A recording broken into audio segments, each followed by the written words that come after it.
Chapter 13. Mr. Rochester, it seems, by the surgeon's orders, went to bed early that night, nor did he rise soon next morning. When he did come down, it was to attend to business. His agent and some of his tenants were arrived and waiting to speak with him. Adele and I had now to vacate the library. It would be in daily requisition as a reception room for callers. A fire was lit in an apartment upstairs, and there I carried our books and arranged it for the future schoolroom. I discerned in the course of the morning that Thornfield Hall was a changed place. No longer silent as a church, it echoed every hour or two to a knock at the door or a clang of the bell. Steps, too, often traversed the hall, and new voices spoke in different keys below. A rill from the outer world was flowing through it. It had a master. For my part, I liked it better. Adele was not easy to teach that day. She could not apply. She kept running to the door and looking over the banisters to see if she could get a glimpse of Mr. Rochester.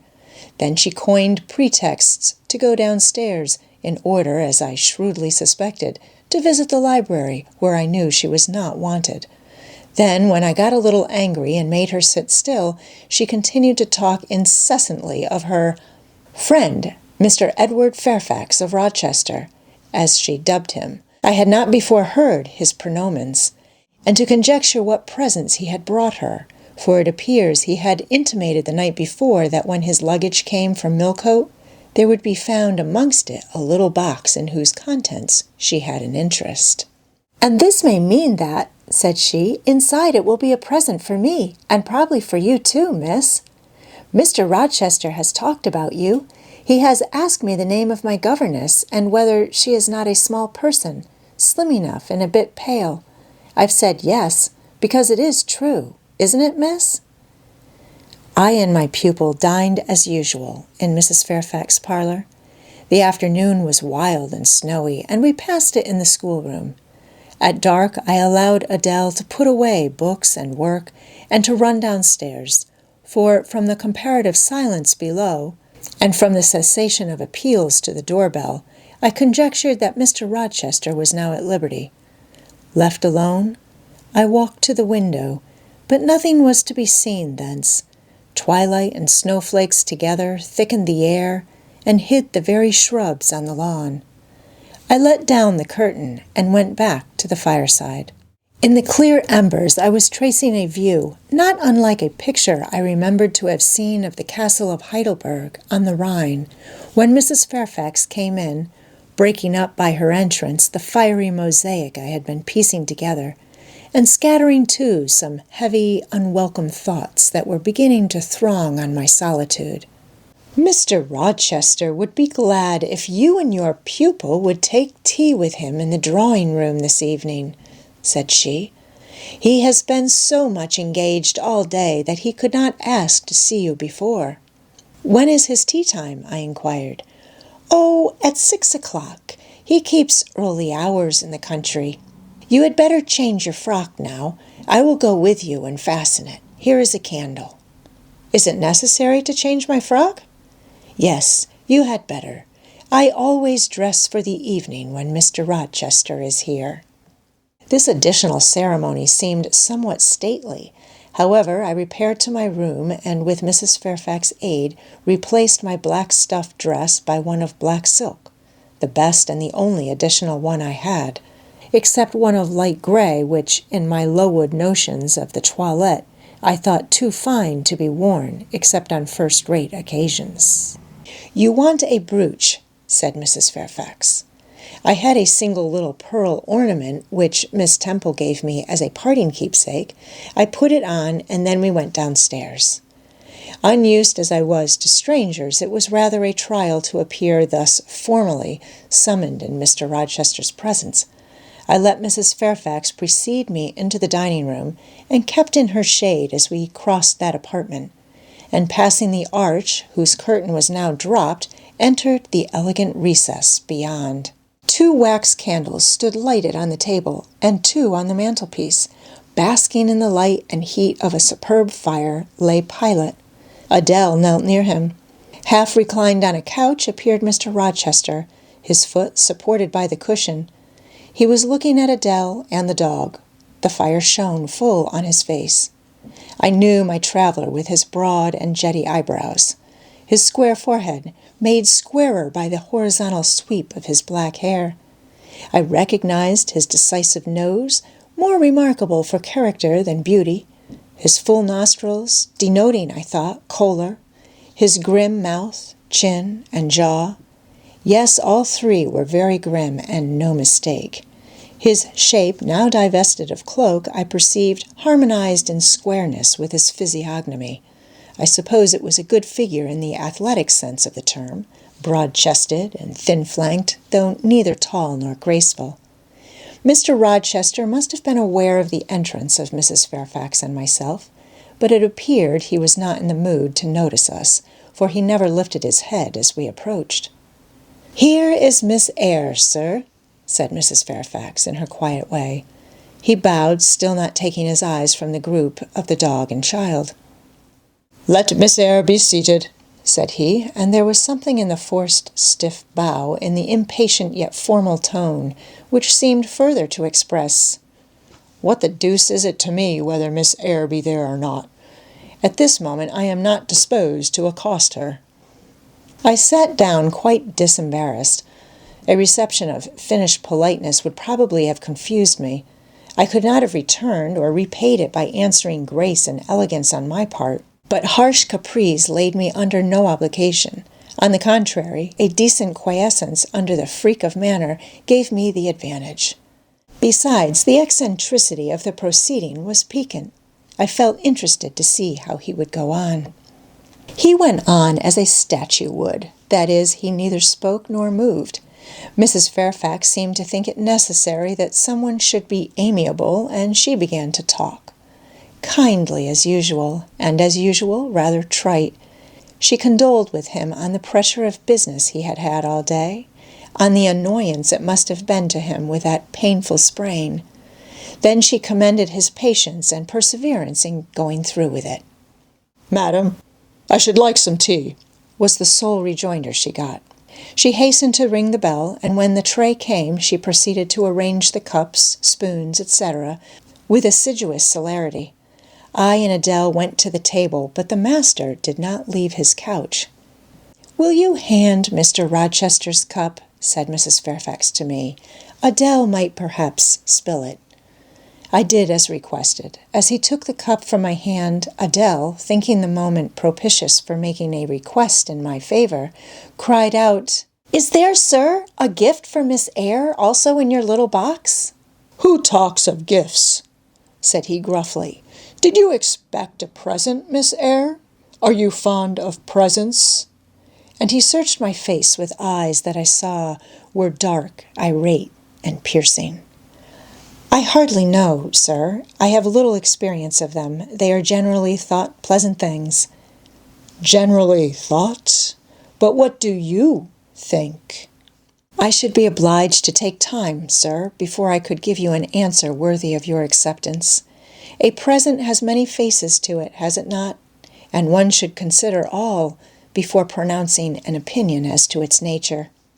"Miss Eyre, you are not so unsophisticated as Adele. She demands a gift clamorously the moment she sees me. You beat about the bush." "Because I have less confidence in my deserts than Adele has. She can prefer the claim of old acquaintance and the right, too, of custom, for she says you have always been in the habit of giving her playthings. But if I had to make out a case, I should be puzzled, since I am a stranger and have done nothing to entitle me to an acknowledgment." "Oh, don't fall back on over-modesty. I have examined Adele, and find you have taken great pains with her. She is not bright, she has no talents, yet in a short time she has made much improvement." "Sir, you have now given me my gift. I am obliged to you. It is the meed teachers most covet, praise of their pupils' progress." Said Mr. Rochester, and he took his tea in silence. "Come to the fire," said the master, when the tray was taken away, and Mrs. Fairfax had settled into a corner with her knitting, while Adele was leading me by the hand round the room, showing me the beautiful books and ornaments on the consoles and chiffoniers. We obeyed, as in duty bound. Adele wanted to take a seat on my knee, but she was ordered to amuse herself with Pilot. "You have been resident in my house 3 months?" "Yes, sir."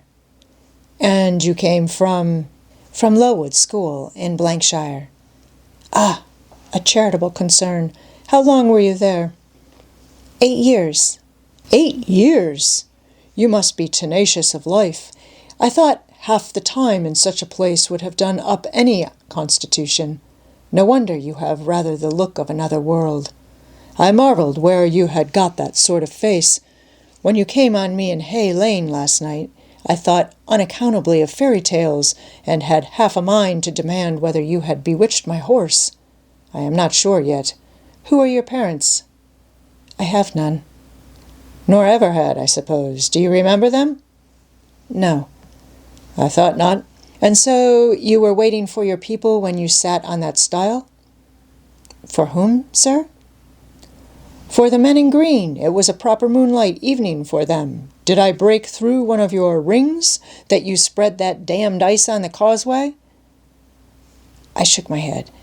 "The men in green all forsook England 100 years ago," said I, speaking as seriously as he had done, "and not even in Hay Lane or the fields about it could you find a trace of them. I don't think either summer or harvest or winter moon will ever shine on their revels more."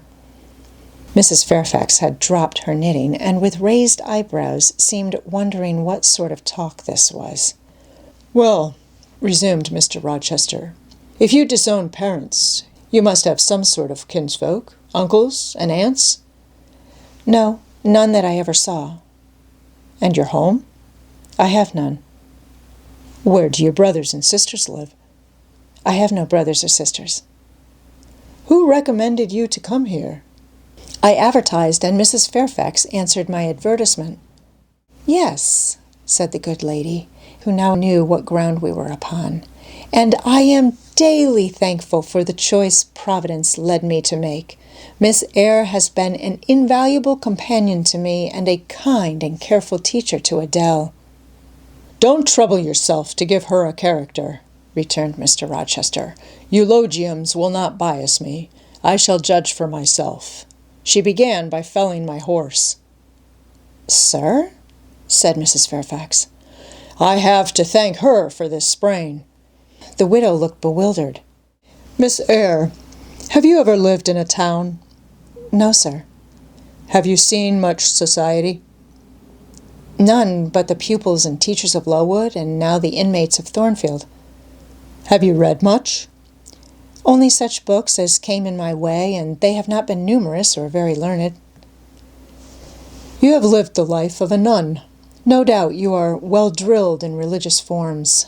Brocklehurst, who I understand directs Lowood, is a parson, is he not?" "Yes, sir." "And you girls probably worshipped him as a convent full of nuns would worship their director." "Oh, no." "You are very cool. No. What? A novice not worship her priest?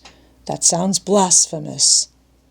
I disliked Mr. Brocklehurst, and I was not alone in the feeling. He is a harsh man, at once pompous and meddling. He cut off our hair, and for economy's sake bought us bad needles and thread with which we could hardly sew. "That was very false economy," remarked Mrs. Fairfax, who now again caught the drift of the dialogue. "And was that the head and front of his offending?" demanded Mr. Rochester.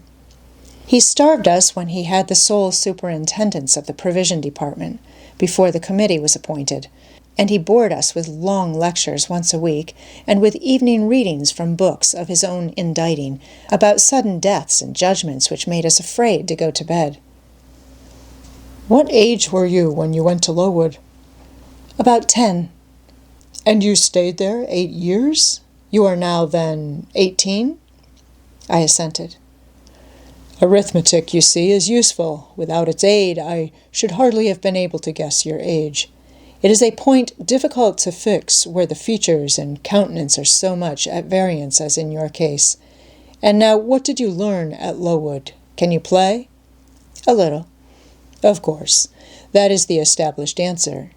Go into the library. If you please. Excuse my tone of command. I am used to say, do this, and it is done. I cannot alter my customary habits for one new inmate.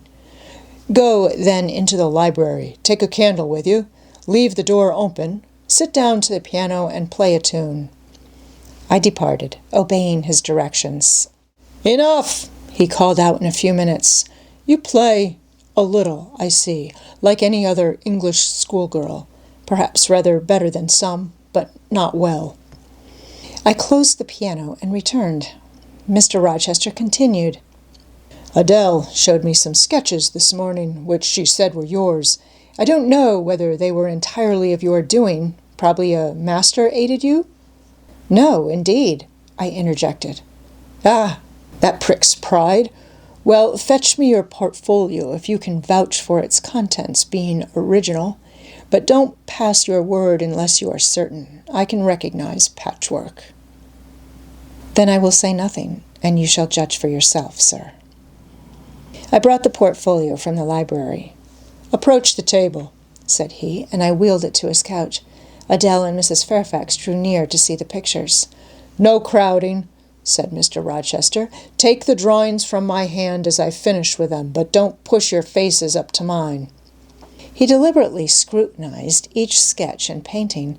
3 he laid aside. The others, when he had examined them, he swept from him.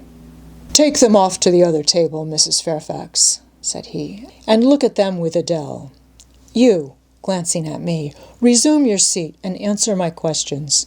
I perceive those pictures were done by one hand. Was that hand yours? Yes. And when did you find time to do them? They have taken much time and some thought. I did them in the last 2 vacations I spent at Lowood when I had no other occupation. Where did you get your copies? Out of my head. That head I see now on your shoulders? Yes, sir. Has it other furniture of the same kind within? I should think it may have. I should hope. Better. He spread the pictures before him and again surveyed them alternately. While he is so occupied, I will tell you, reader, what they are. And first, I must premise that they are nothing wonderful. The subjects had, indeed, risen vividly on my mind. As I saw them with a spiritual eye before I attempted to embody them, they were striking. But my hand would not second my fancy, and in each case it had wrought out but a pale portrait of the thing I had conceived. These pictures were in watercolors. The first represented clouds, low and livid, rolling over a swollen sea. All the distance was in eclipse. So, too, was the foreground, or rather the nearest billows, for there was no land.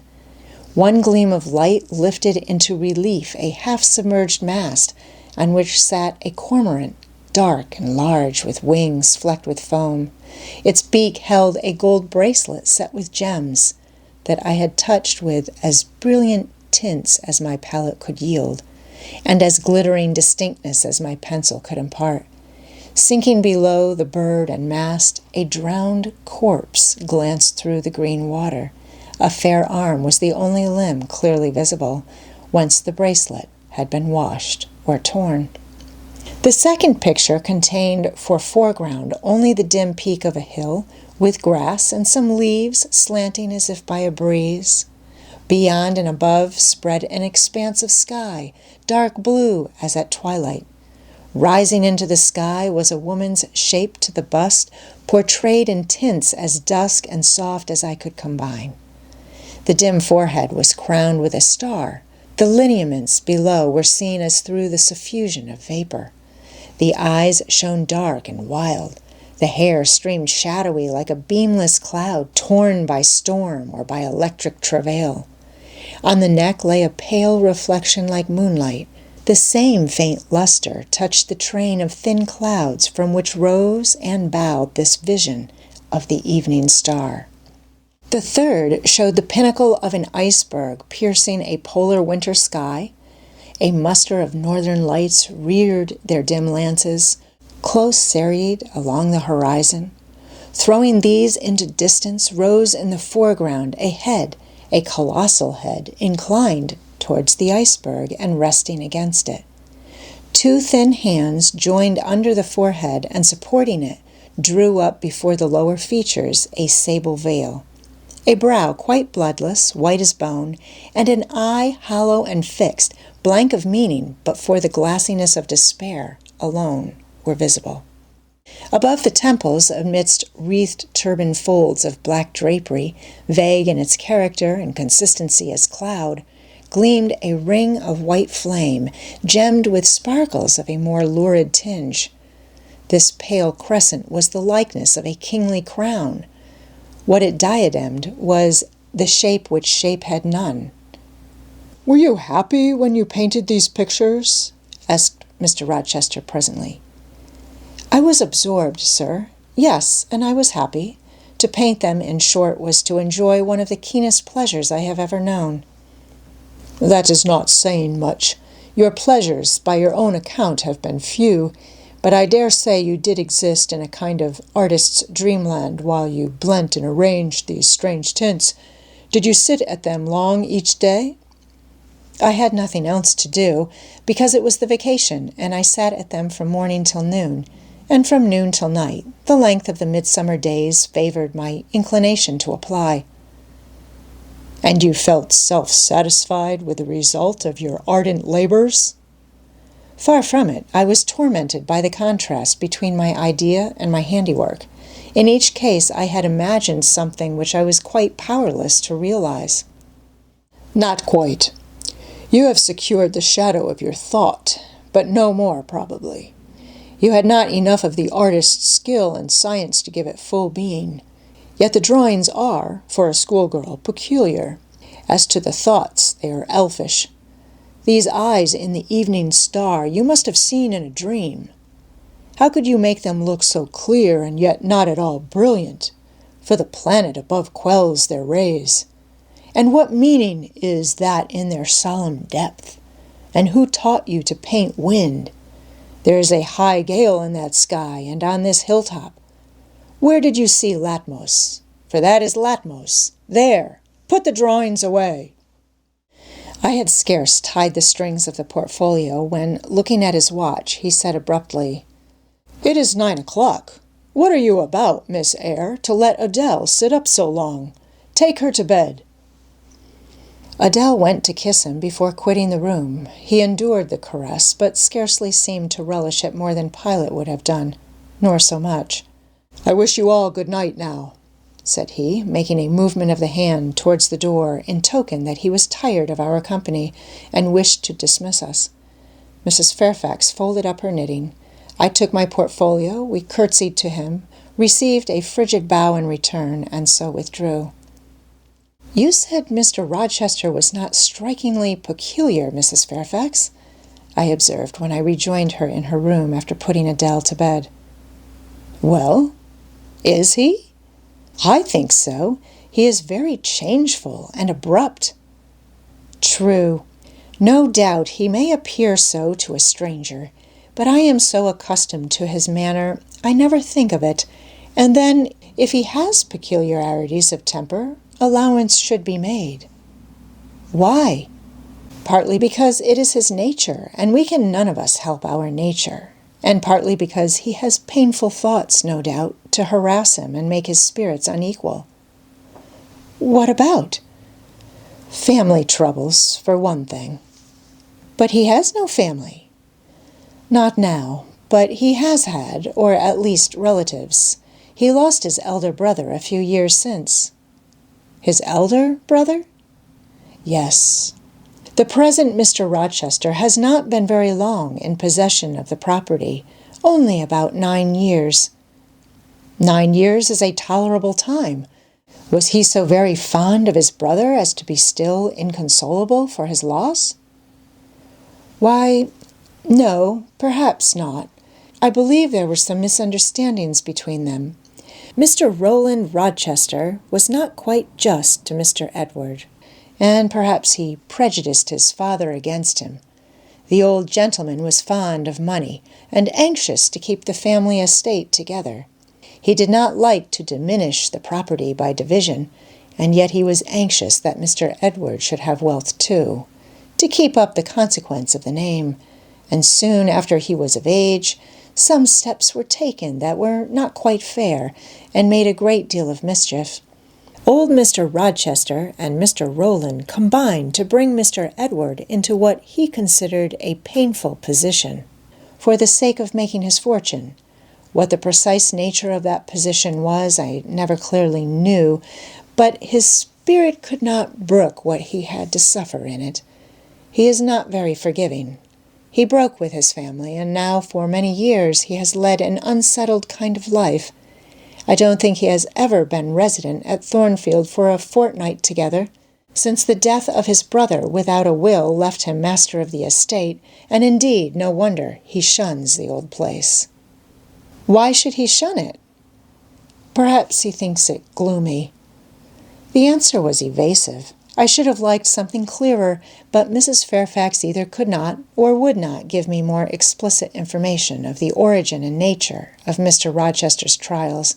She averred they were a mystery to herself, and that what she knew was chiefly from conjecture. It was evident, indeed, that she wished me to drop the subject, which I did accordingly.